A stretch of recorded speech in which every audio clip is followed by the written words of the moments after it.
Thank you, Mr. Chairman.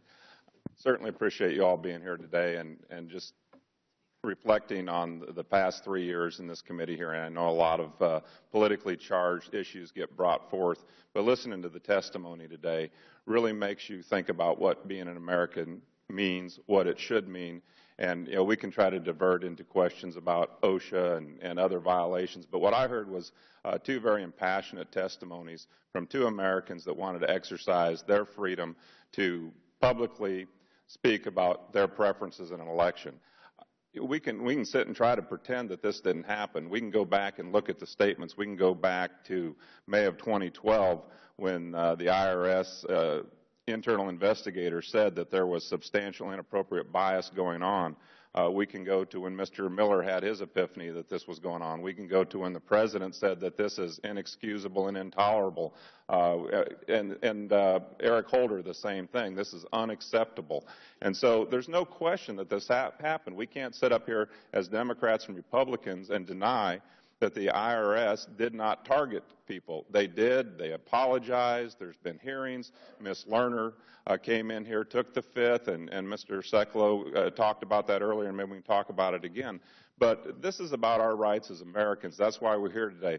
I'd like to think that the people on the other side, as well as the people on this side, would equally listen to Occupy Wall Street or liberal groups that were targeted by a Republican president. It's about the federal government using their power to suppress our rights as Americans, and that's wrong in any party, in any language. We're not a third world country. I hope we're not a country that's run by a dictator that fixes elections. Sadly, we won't know what the outcome of the last election would have been had this targeting not taken place. We'll never know that. We won't know if the election would have been altered if we weren't misled by the YouTube video story about Benghazi. We won't know that. There's a lot of things that were done before the election that now that it's over, people are saying, okay, well, now we got to clean up this mess, so let's pay attention to this IRS scandal, this targeting.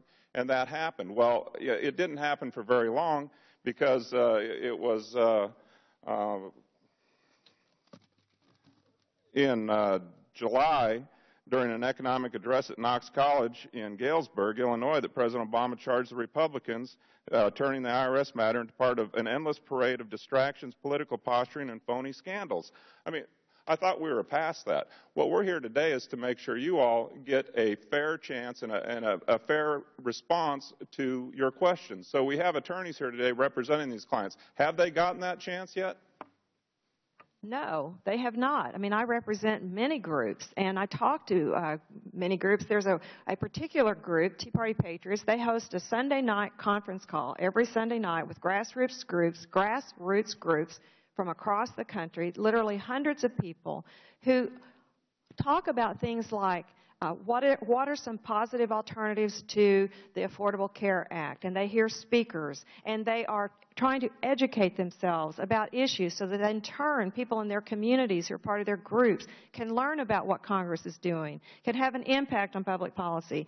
But many of those groups, same groups that were targeted, that were besmirched, that were treated and continue to be treated in a terrible manner, and now who the IRS is proposing to essentially silence permanently. Right. And none of them have been interviewed by the FBI to hear the stories of what they went through. In Catherine Engelbrecht's case, in True the Vote's case, when it got its, I want to say, third round of questions from the IRS, about 2 years ago this month, there were 102 questions when you take into consideration the subparts and the subparts. 102 questions, and that was almost 2 years after the application had been filed.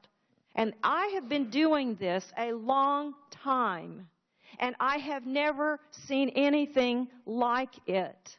I knew something was going on.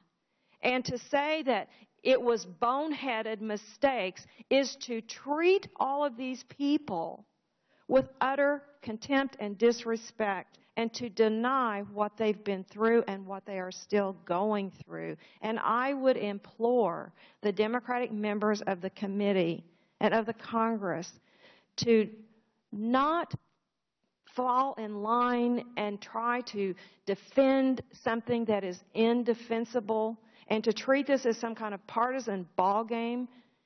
We had this one brief shining moment last summer where both Democrats and Republicans came together and Congress was intent upon doing its oversight duty, and the media was intent upon actually exposing wrongdoing, even in this administration, and somehow that dissipated with that speech that you just referred to, and I find it very distressing.